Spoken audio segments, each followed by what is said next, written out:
everyone. My name's Andy Law.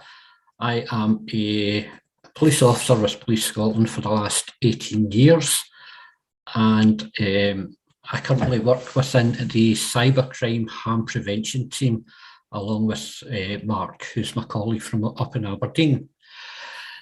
So our job really has many different fields. We support businesses who have been subject to ransomware attacks and cyber attacks. We also provide information and prevention advice on different areas of cyber security. And obviously, we deal with young people as well, try to get them educated, but we cover a whole raft of things. We're part of the Cyber Scotland partnership, along with the Scottish Government and various other agencies, and we try to promote as much good behaviour online as we can, and it's really to try to create Scotland as a cyber resilient country. So today I'm going to talk to you all about social media, and especially for our young people, and the reason we're doing this is an integral part of all our young people's lives now. So we really need to understand how social media is affecting them. So social media, this is actually the definition that everyone's came up with. So social media, interactive technologies that facilitate the creation and sharing of information, ideas, interests, and other forms of expression through virtual communities and networks. Users usually access social media through web-based apps on desktops or download services that offer social media functionality to their mobile devices. But what we've got to realise is that social media is an integral part of young people's lives now. They have grown up with social media, unlike old people like myself, who, when we were young, we just met people out in the street, we played football with them and we talked. We didn't have that larger peer group. Yes, you had your school friends, etc., but social media has opened up the world to our young people. And it's a place to be entertained, to socialise and to really grow in confidence. And I mean, it's great for every child out there because they meet like-minded people, they share interests, you know, anything from gaming to, you know, people who at school have unusual interests, for example, trade spotting or a ballerina, say, but they can actually find peers of their own age online who share their interests, and that adds to their confidence.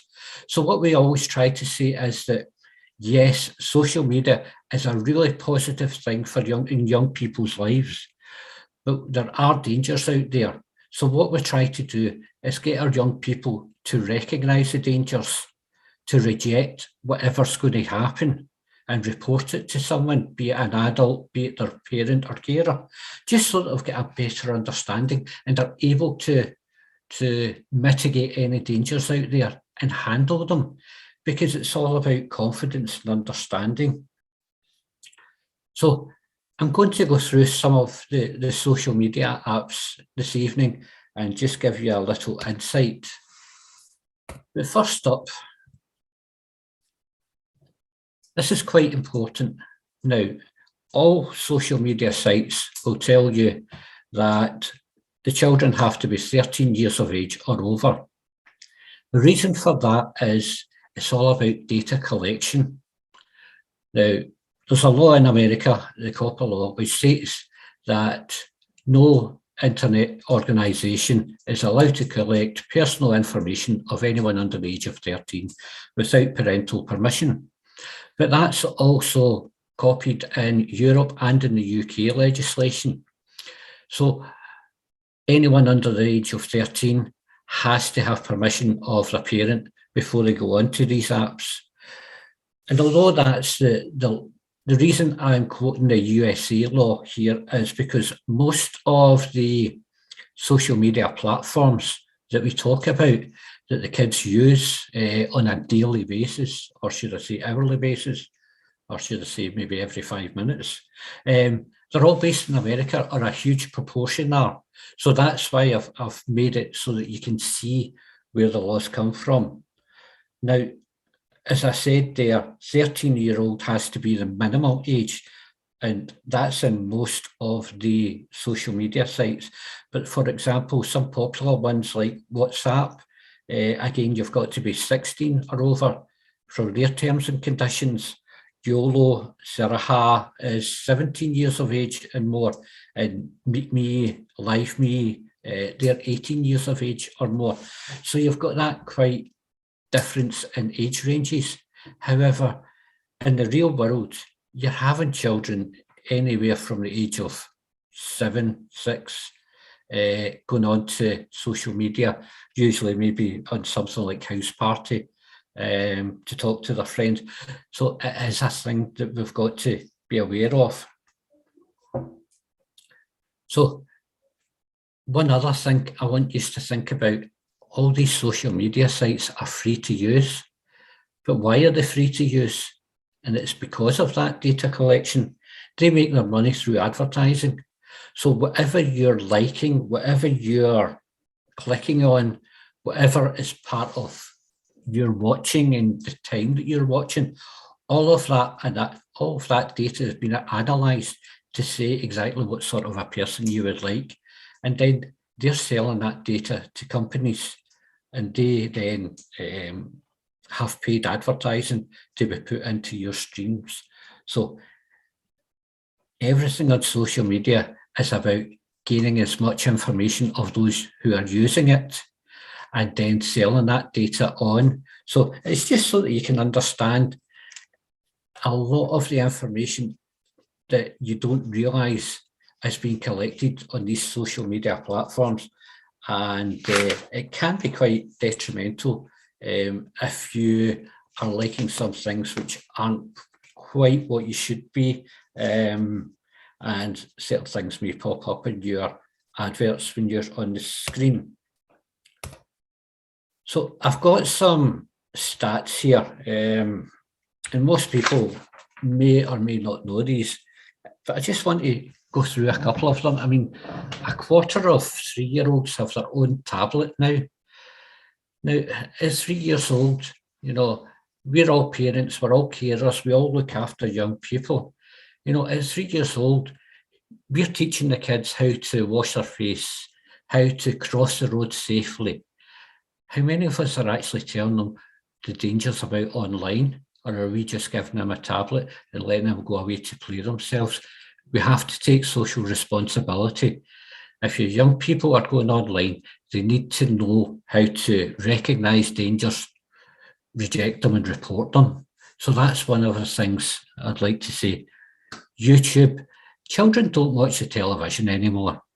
They love their videos on demand whenever they want them. They won't wait till 7:30 till the programme comes on BBC One. They want it now and then. And they're just basically streaming everything to their devices all the time. And I'll talk about that a little bit later on. I can't tell you exactly which social media platform kids use, because every age range, every school, every area is different throughout the country. We can have a small group in a primary school will be using one. The year above them could be using a separate one. The older ones might be on TikTok or Instagram, other ones might be on Snapchat. So we have to understand all of the social media platforms out there. And everyone keeps going on about the dangers of the internet, but there's some amazing things. I love the Greta effect. The online social activism of our young people is amazing. We're all getting 1 in 10 young people signing online petitions. We can see that through different things like environmental issues or things affecting the community. The young people are getting really engaged, and I think social media is really doing that to help them along. But again, as I was saying earlier, we have to teach our kids how to stay. Every child is different, every young person's different. And it's the parents and the carers who know how confident their children are, how able they are to deal with situations and how confident they are. So these are a few of the things that parents being parents, I would like you to think about talking to your kids about. So personally, be informed.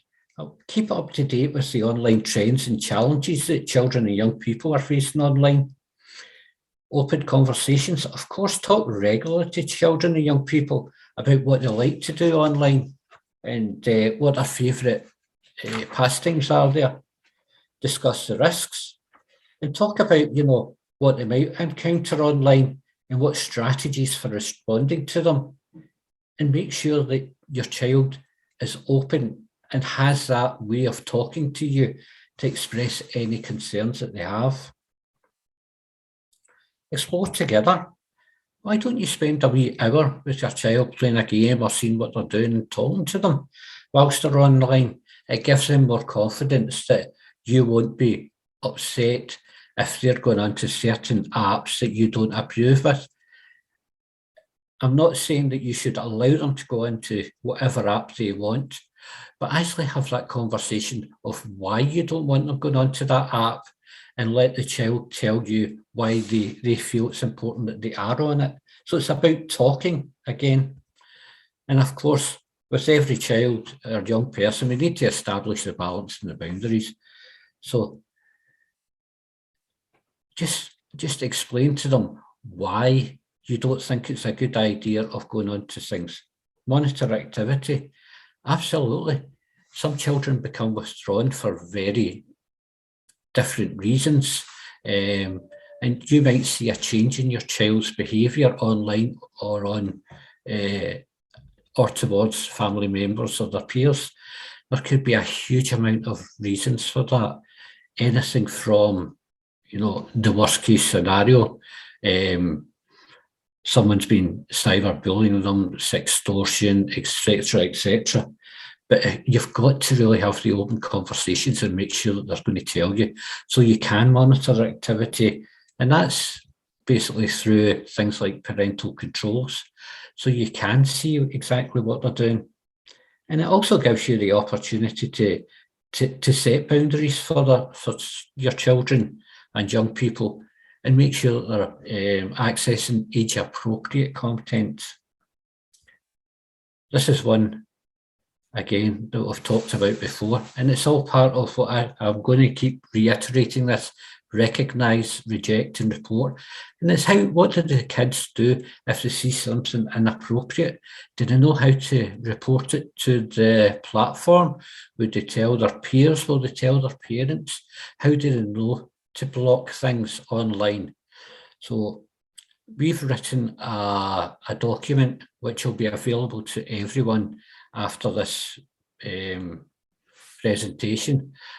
There's lots of information in there. There's links to where you can get help. There's links to real life stories about this. Have a look at it, and that will give you a good idea of what you should do. And finally, set the devices up together and your accounts together. If you're there with the children when you're creating the accounts, you will know what accounts they've got, and you can keep a note of them and keep an eye on them. So I'm trying to give you a balanced view of social media. I'm partially, I would say that I'm very positive on social media, but I really want to give you the negative just now, first off, and let's go through some of these. So on the negative there, I have 5, so I'll have a quick discussion. Depression. So research is just beginning to establish a link between depression and social media. While they've not actually discovered a cause and effect relationship between them, they have discovered that social media can be associated with an intensification of symptoms of depression, including a decrease in social activity and increase in loneliness. Several additional studies have shown that the prolonged use of social media may be related to signs and symptoms of depression, anxiety, low self-esteem, especially in children. So when it comes to anxiety, what we're talking about, your young people often feel emotionally invested in their social media accounts because they're on them so much. Not only do they feel pressure to respond quickly online, but they also feel pressure to have the perfect photos, well-written posts, and have everything just so. And that can cause a great deal of anxiety to a young person. Some studies have actually found that the larger a teenage social circle online is, the more anxiety they feel about keeping up with everything online. And additionally, if teens commit like a faux pas online, this is a huge amount of anxiety for them, because many young people, especially girls, are prone to worry about what others think and how they will respond when they next see them. And if you then factor in like cyberbullying, sextortion, and other cruel online behaviours, you can see why it can be quite toxic to many young people, especially teenagers. Sleep deprivation, how many people know about this? So young people are spending so many hours on social media that they're starting to lose valuable sleep. And that then leads to the moodiness, a drop in grades, lack of physical activity, overeating. It can exacerbate existing problems, like depression, anxiety, attention deficit, hyperactivity disorder, and there is a strong link between increased screen time and these related symptoms. But there was a study I read just recently, and it was published in the Journal of Youth Studies, which surveyed 900 teenagers aged between 12 and 15. And this was all about their social media use. And what was found is 1/5 of all these teens said they almost always wake up during the night and log into their social media accounts because they don't want to miss anything and they want to be understanding exactly what's going on. They put so much time and effort into this that they're actually doing it halfway through the night. Then you've got the jealousy and the envy that they have, the young go, because they are seeing the perfect image online or the perfect post online, and they want to mirror that. They also see that other people have so many more followers than they have, and they often feel that if I was like that person, and that just adds to the envy and the anxiety. And instead of just accepting who they are, it's almost like a comparison game with young people. And they start to think that everyone's happier or better off than they are. And that, again, leads to the negative feelings that they have. And finally, the communications and isolation. Some people do, once they've been online and something has happened or they've put a post that they regret, they do come into themselves and become quite isolated and don't want to see other people or speak to them. And maybe it's just been a faux pas. But as I was talking about earlier, see if you follow the tips and you've talked to your children and you've given them the tools and the confidence to be online and to see that, some of the pictures that they've seen are all photoshopped, etc., and give them the confidence in themselves and their peers to recognise, reject and report the negativity, then that negative feelings that they may have on social media will quickly diminish. And look, now let's talk about the positives. Social awareness. Well, I mentioned earlier on that 1 in 10 young people are going online and signing petitions. The social activism is on the rise. Young people like to be made aware of what's happening in the world, and they've got their own opinions and they like to make it. It really just brings out the confidence in young people. I mean, you look at creative expression. I'm sorry, but some of the things that our young people are able to do online are absolutely fantastic. The blogs, the vlogs, you name it, the videos that they're creating. Some do poetry, which it's not everyone's cup of tea, but if you go in and read some of it, it's amazing. It adds to their confidence because a lot of the time they're talking to people who are supportive online. And if they're posting something of a creative fashion, an awful lot of people will like it and give them good feedback. There will be some negative feedback, but overall you get an awful lot of more positive feedback. You know, peer interaction, talking to other peers, seeing what they're thinking about things and educating themselves. That happens all the time online. And it's a great way for young people to grow. And critical thinking, young people are good at making their own decisions and making themselves heard. And this comes from being socially aware. And one of the ways to do that is through social media. So it adds to that critical thinking and making decisions for themselves. So you can see here that there is a positive and a negative for social media. But you're the only people, and I'm talking to the parents, the carers here. Do you know your young people, your children, the people you look after? You know how confident they are. You know what they're good at and what they're not good at. Do they need a little bit of support when they're going online? Would it be good to have another little chat with them? The booklet that we have at the end of this has a lot of great websites where you can go and learn more. So please, after this, just have a little think about it and have a little read, and you'll be able to see how much help's out there.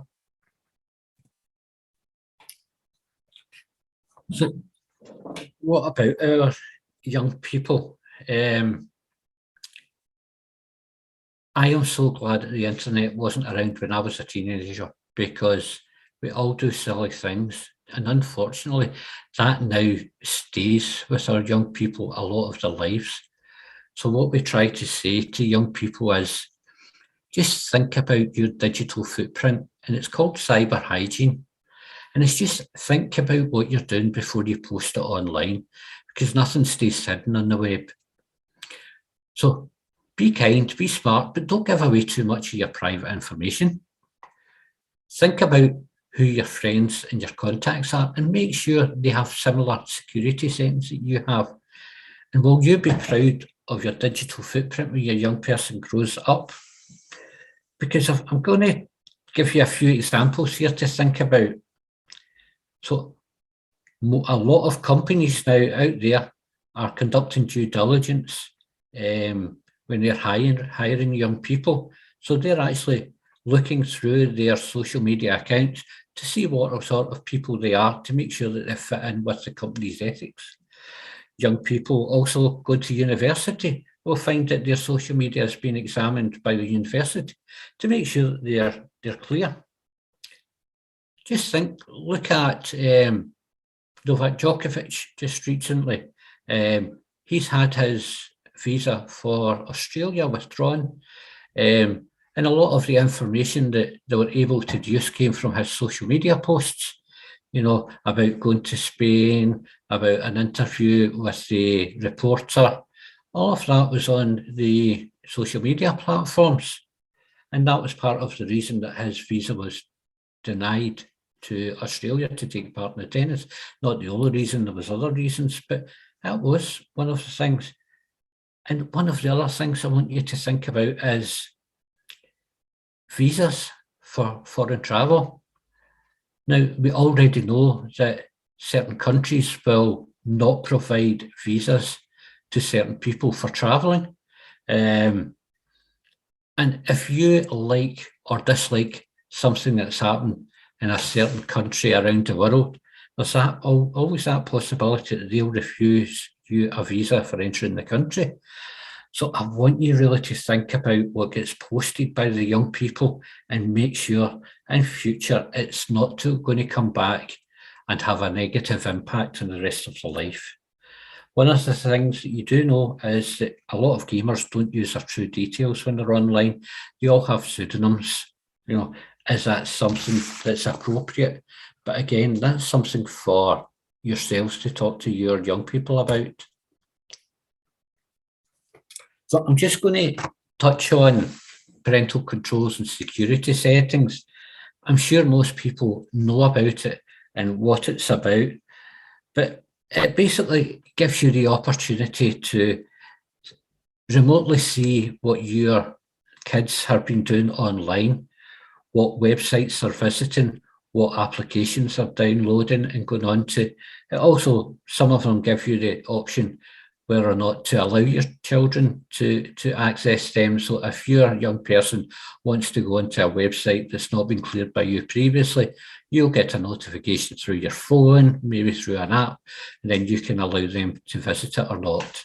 It also gives you a limit the screen times of how long your kids are online for. It gives you GPS tracking where the device is. You can hear and read some of the messages, and sometimes you can do that overtly or covertly. That's up to parents to decide what you think's right for your children. And I'm not going to say whether it's spying or whether it's right or wrong. It's up to you to decide what you think. But I have a whole piece in the book at the end of this all about parental monitoring. So think about it. One of the things I do like about it is geofencing. And geofencing can be sort of like a tracker for the cell phone.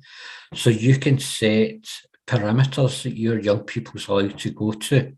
And if they go out with that or go to an area that ultimately you don't want your child to be, as soon as they go in there with their phone in their possession, you'll be alerted that they've gone there. So maybe you want to prohibit an area like alcohol bars or, areas where you don't want your kids to go because there's been trouble there before. You can have that marked out as an area. If their phone goes into that area, then you'll be alerted to it.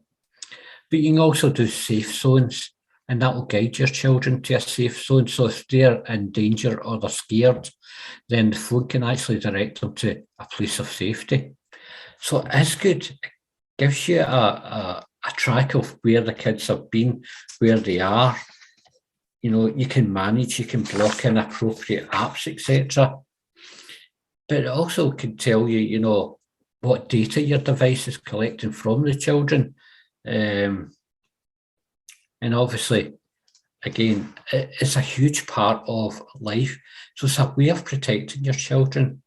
I'm not saying that you want to be overbearing with it, because it's all about trust as well. But parents being parents, you know best. So just think about it in the privacy settings. Privacy settings basically is, who gets to see what you're posting online. So I'm going to move on to the next little bit. I like this mnemonic. We wouldn't be police if we didn't have a mnemonic somewhere. So think is this one.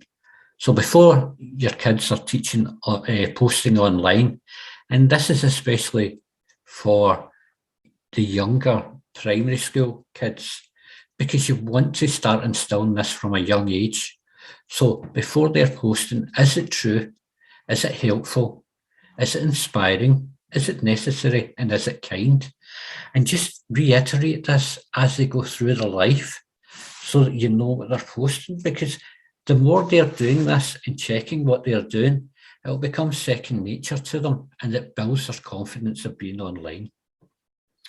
So let's go for the negative once again. The cyberbullying. Well, hopefully we all know what it is, but essentially cyberbullying is the use of electronic communication to bully a person, typically by sending messaging of an intimidating or threatening nature. And you're using this with digital technologies now. It takes place in social media, messaging platforms, gaming platforms, even through text message. And basically the behaviour's quite often repeated, and it's aimed at scaring or angering or shaming those who are targeted. could be about spreading lies about them or posting embarrassing photos of them. It's even sending hurtful messages. But what we find now is it's moving on to even impersonating someone, getting their details and kidding on that that person's posted something. But what I can say is that bullying, cyberbullying, leaves a digital footprint. So a record can prove useful and provide evidence to help stop the abuse. So although we say recognise, reject and report, as you'll hear me going on about, what we're saying here is that get your children to be confident to speak to someone about it. Speak to one of the school liaison officers or a parent or a teacher or someone they trust about it.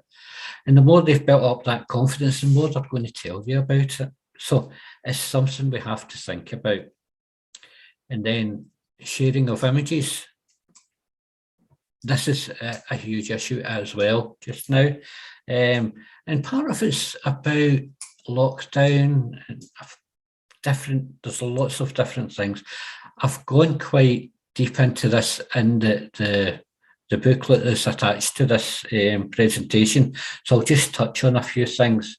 But social networking, kids are always, going to be online, and most young people are sophisticated in the way that they use the apps and websites, and they're tailoring their communication for different audiences, and they access them from a range of devices. But with all forms of communication, there's always some risks. If you can remember, if you're as old as me, part of the problem used to be the heavy breathing down the line on the landline telephone calls. It's been there for years. It's just evolved, but now it's becoming into actual problems that young people are having to deal with. So see if children have never actually been taught how to deal with them, they won't understand a huge part on how to deal and how to prevent some of these issues turning into real problems. So I talk about, as parents and carers, we've got to understand that the risks we need to deal with online. So they might see or share violent, sexual or pornographic content. They might be used to inaccurate or false information or extremist views online. They might see a promotion of harmful behaviours, self-harm, anorexia, even suicide. What other things do they see online? There's an oversharing of personal information, and that's not only young people who do that, that's adults as well. Do some of them unintentionally get involved in bullying or hurtful behaviour? Are they going to meet someone who will bully or intimidate or frighten them? Look how many people pose behind fake profiles. And they're doing that for lots of reasons. It might just be to think it's a laugh or a bit of mischief making. But let's go to the other end. It could be sexual grooming. It could be stalking. It could be blackmail or extortion. It could be identity theft. It could be hacking. So again, I'm talking about here, how do we actually make sure our kids know how to deal with some of these issues?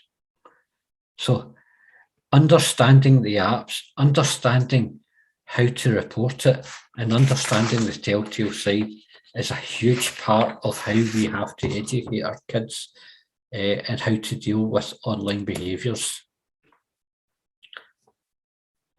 And people don't think about gaming as being social media, but the social media and gaming is huge.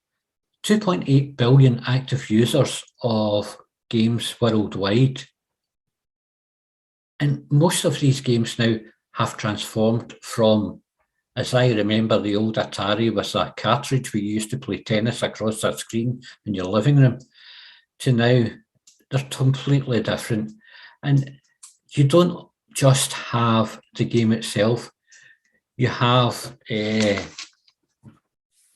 can contact other gamers at the same time, you can join other gamers as playing, but what you get then is you could be playing with someone who you don't know, you don't trust, they could be lying about who they are, what they like.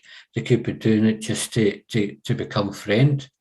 So these actually become quite scary. And then a lot of the chat logs or the interactive logs that happen when they're playing online are not moderated in any way. So there may be violent language, extremist views being put out through that as your kid is playing an Xbox. And it's just about understanding that that happens and how to address that when it is happening.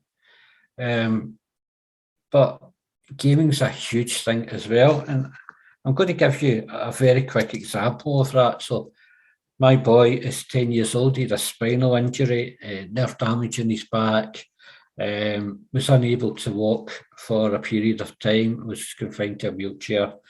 It took a year of physiotherapy to get him back walking and running, and great. He's up and about now and he's great. But what did we do as a family? Not only with the physiotherapy, but I had an old Wii balance board, Nintendo Wii balance board. We pulled that out and we used that with his physiotherapy. And that helped him build the strength in his spine and in his legs and get him to stand up and balance properly. And we played that for about an hour every second day, maybe more than that. And that kind of supported his physiotherapy. But we still use that because we found that as a great time to bring the family together, have a laugh, and talk about what we do online. So it's just something that you can maybe think about doing in the future, because it is a great exercise that you can do in some of these. And also in gaming, you've got educational benefits, because some of these help with knowledge of maths, of science, and things that can enhance learning for the young people. Games are broadening their imagination, and it supports children also with special needs, because they can feel part of everyone's peers when they're online. And it's amazing how you find so many friends online through this. So yes, there is risks in mobile gaming. You've always got that cyberbullying element that might happen. Players may attack each other online with no fear of consequences and do that kind of thing. But again, all of these games have an in-game abuse reporting service. So if your child knows how to recognise, report, reject, then it really gives them a chance to deal with this in a greater understanding. And I'm going to now hand over to one of our colleagues to give you a little shot. I'm just going to stop sharing screen. Sorry about that. That's the end of the presentation just now. There is a booklet on the back of this which goes into things in a lot more detail than I've just done, but that will give you a view. But things I want you to take away from this is the positivity that the online world brings to young people. They're all engaged in it, they all understand it, but what we've got to do is teach our kids how to recognise things, recognise the dangers, and how to deal with them as young adults. And I'm going to hand over probably to Sarah now, who's going to say a few words. Thanks, Sarah.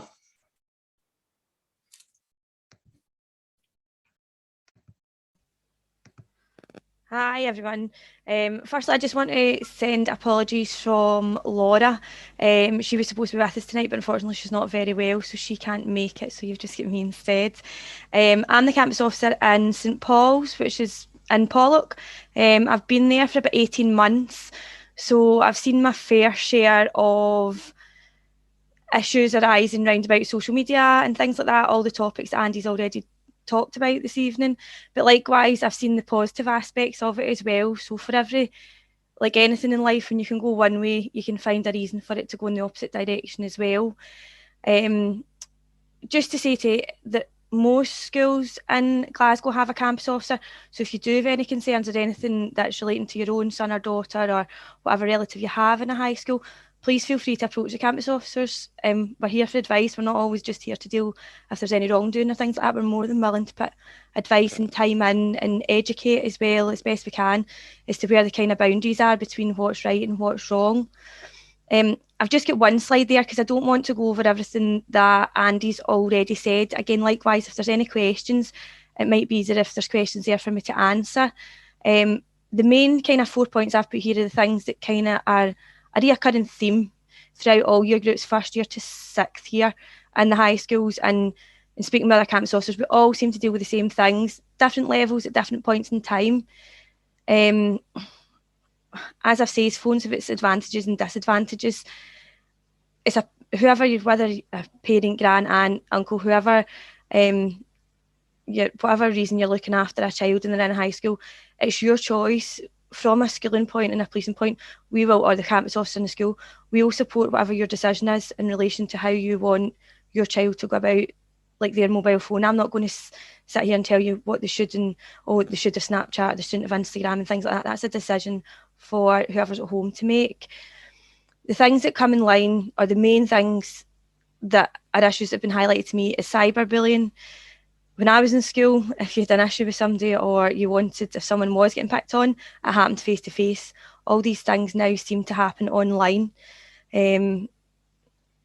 Youths, I don't know why, I don't know the reason behind it, find it easier to communicate or sometimes they can be more open and honest online, but likewise they can be more mean online than they necessarily would be to somebody's face. And again, what happens in school used to, when you walked out of school at the end of the day, that was you until you're seeing your friends the next day.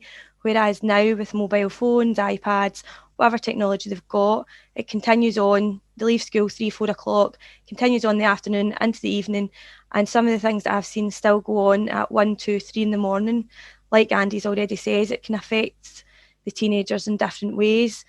So it's all about the use of the mobile phones and the technology and where, again, back to the pros and cons of it all. And then whatever happens in school tends to follow on into the weekends. And if something has happened at the weekend, likewise, it can be brought back into school on Monday morning. So it can be a vicious circle where we're going round and round and round the same version of events, same set of circumstances.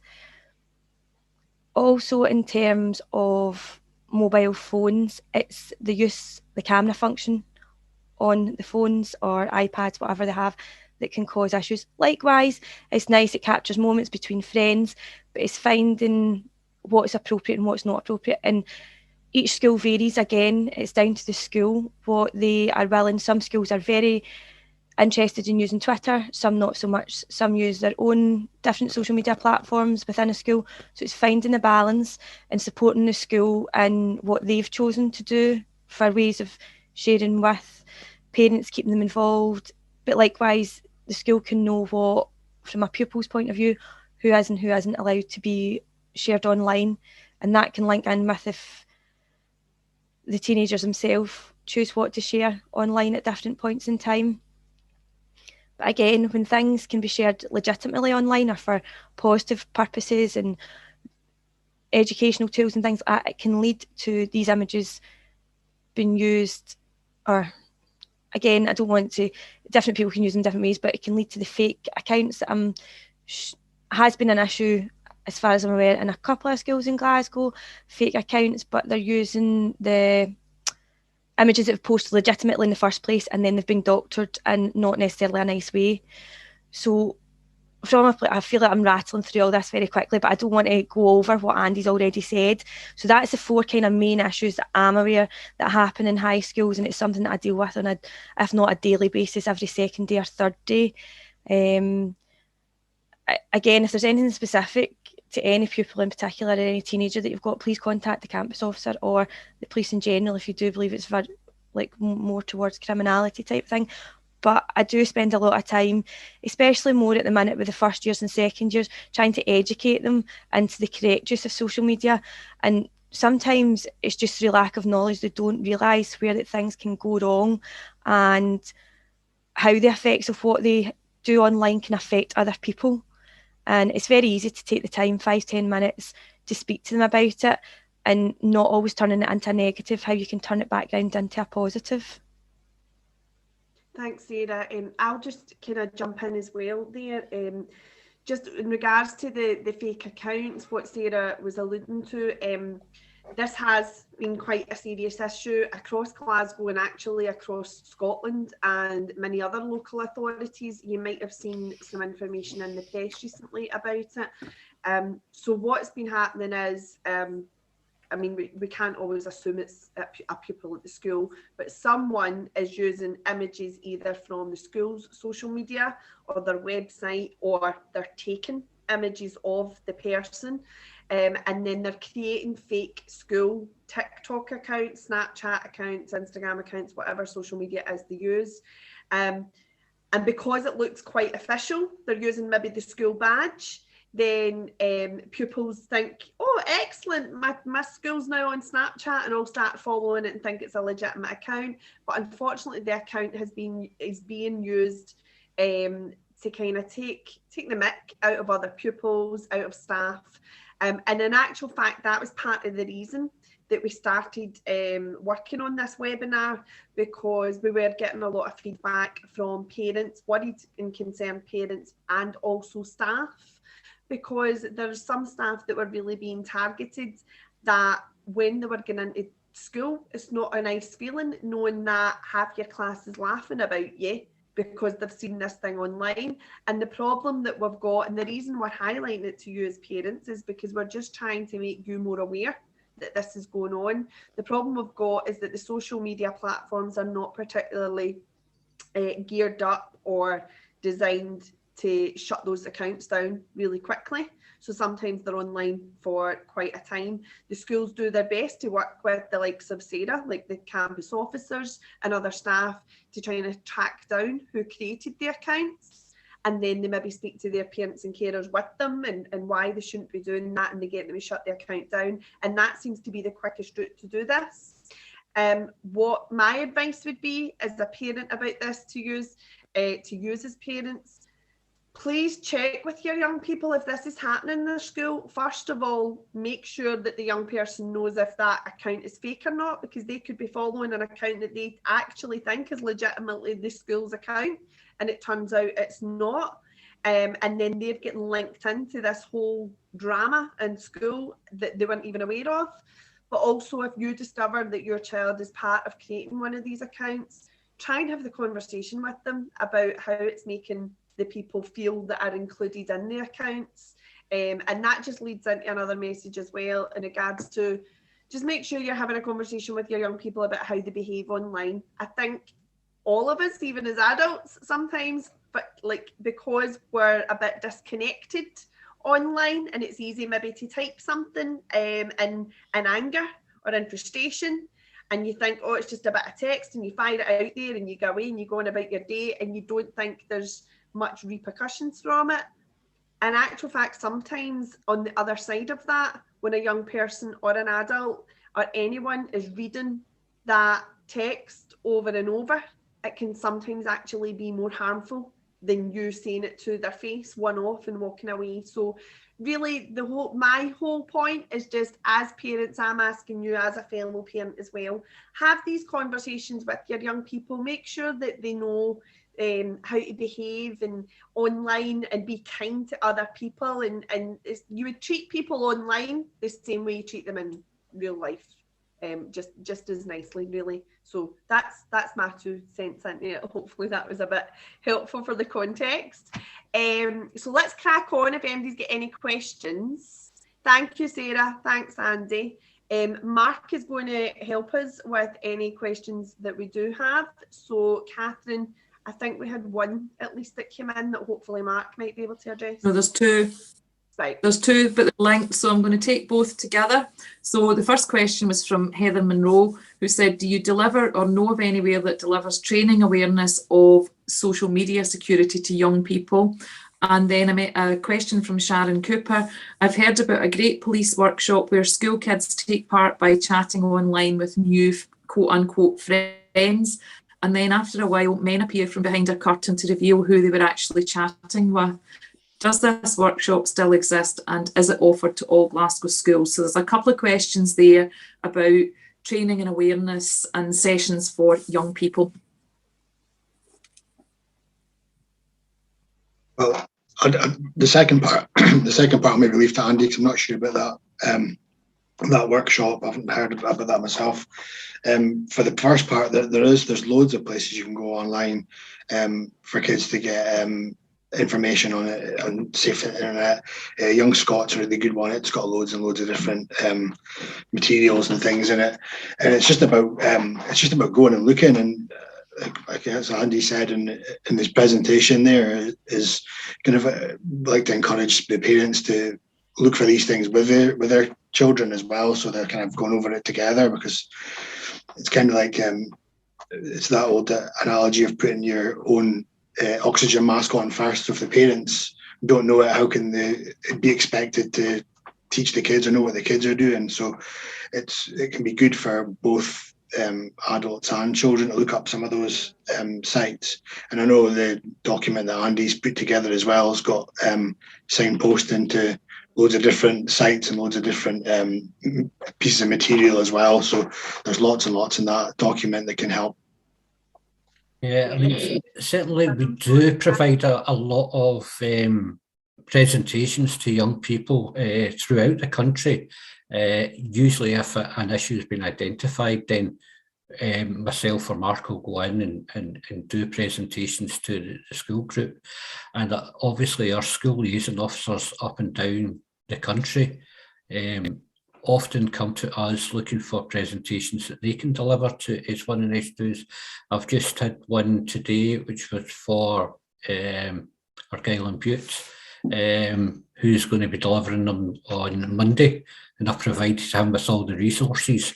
But the other thing that we do is, and Sarah will tell you, come February time, I'm back with all the Glasgow school liaison officers, and I'll be going through all of the new technologies and all of the new preparations that we've got for the coming year, and update them and upskill them and all of this kind of advice that we give.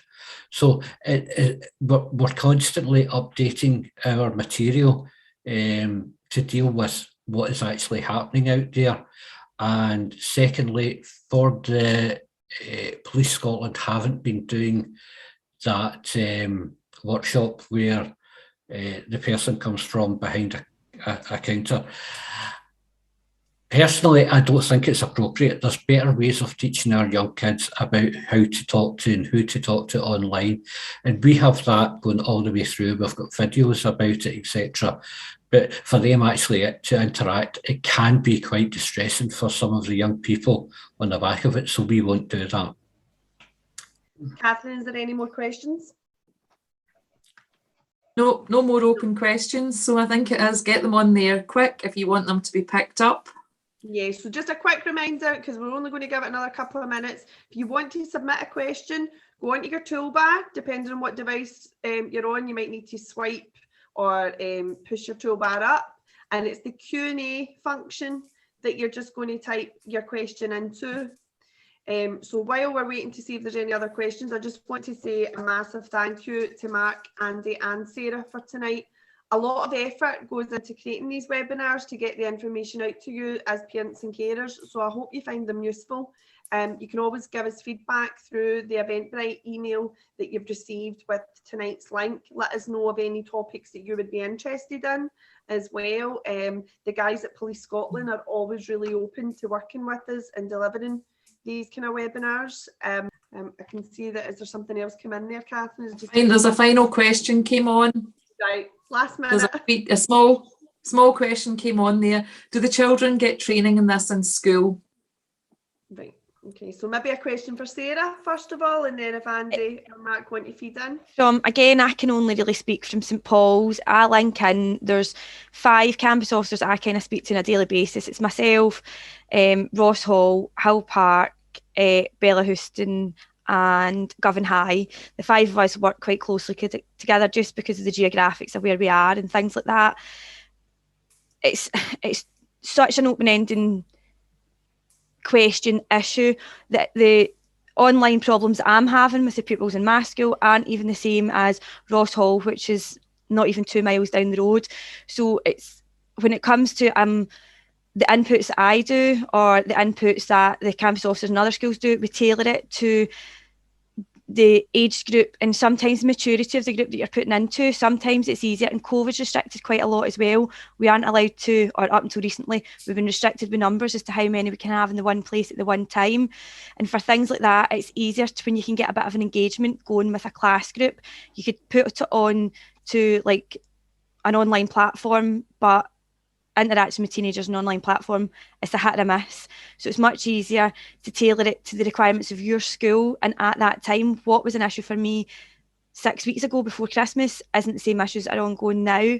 So it's left kind of solely to the campus officers that are in the school, with the support of everyone round about, is to make the decision as to what we put forward to the teenagers we have in front of us at that point in time.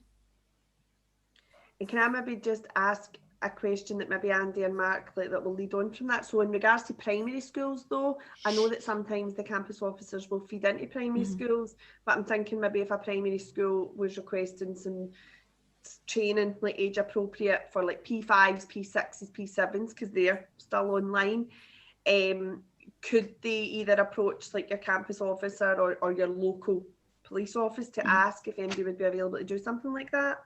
Yeah, absolutely. We've done numerous primary schools throughout the country. A lot of the times it may be either specific issues that they're having that they want to contact ourselves about, but other things, there's such a diverse range of abilities out there, and every school is the same. And we were touching on TikTok earlier and how some of the schools had an issue with TikTok, and some of that is very serious because it's affecting the mental health of the teachers, and so we really have to do something about it. But there was also ones which were created that were parodies of the teachers and were actually very, very well written and very creative, and it was actually a lot of work went into them.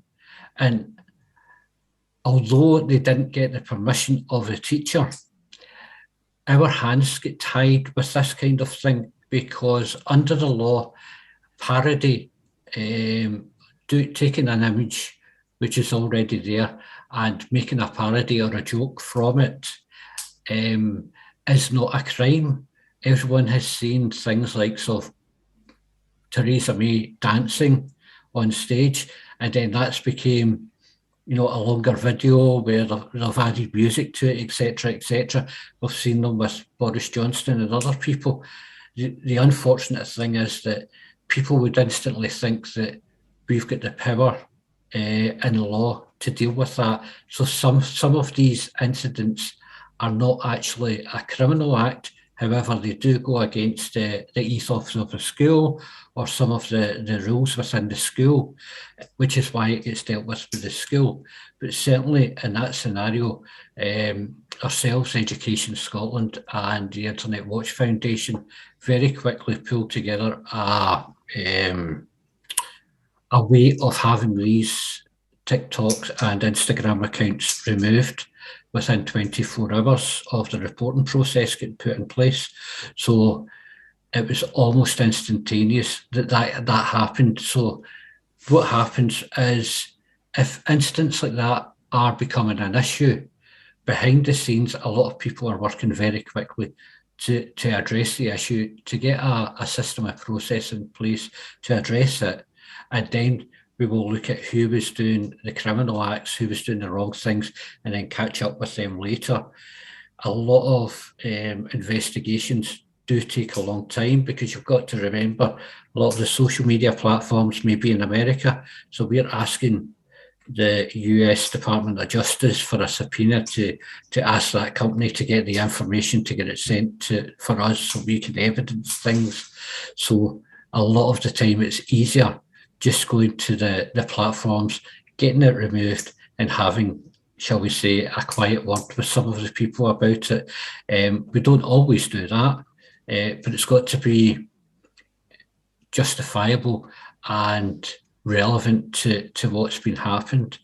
And the last thing I want to say about the images, you have to remember, how many times do you see Police Scotland asking for anyone who's got dash cam footage of an incident or CCTV over anything?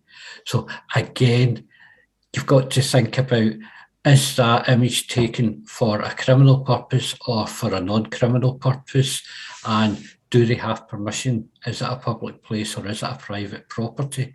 A lot of things happen before we can prove criminality in that case. Hopefully that kind of clears some of it up. Yeah, no, thanks, Andy, because I think that's there was a bit of confusion maybe with some of the schools, that they were thinking that there was criminality in some of that and something else could be done.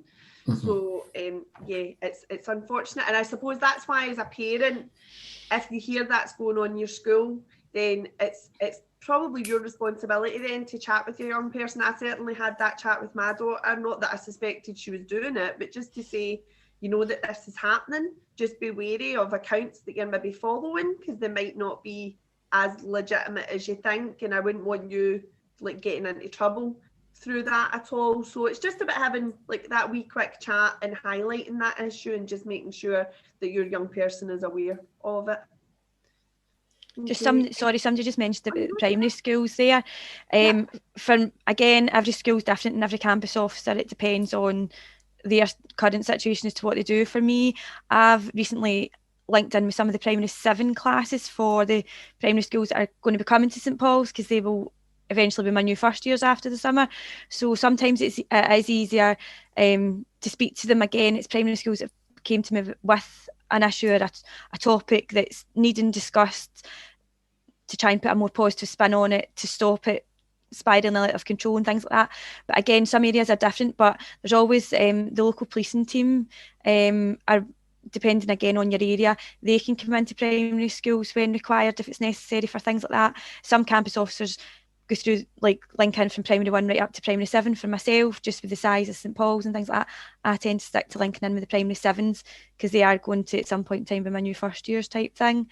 So again, every area is different, but if it requires a proactive approach from the police, it's not an issue. You just have to contact them and be patient. Yeah, thanks, Sarah. And if you're wanting to find out, like obviously Sarah's just briefly touched on her role as a campus officer, if there's anybody out there that wants to find out more about the actual campus officer role, we did do a webinar on that at the end of last year, and if you go onto our YouTube channel, you'll be able to find that. And there's quite a few campus officers on there that talk about the roles and how it differs across the city and what it covers. And in actual fact, you might be surprised at some of the stuff that they do get involved in. They get involved in a lot of positive work within their community as well. So that recording's online as well. So I think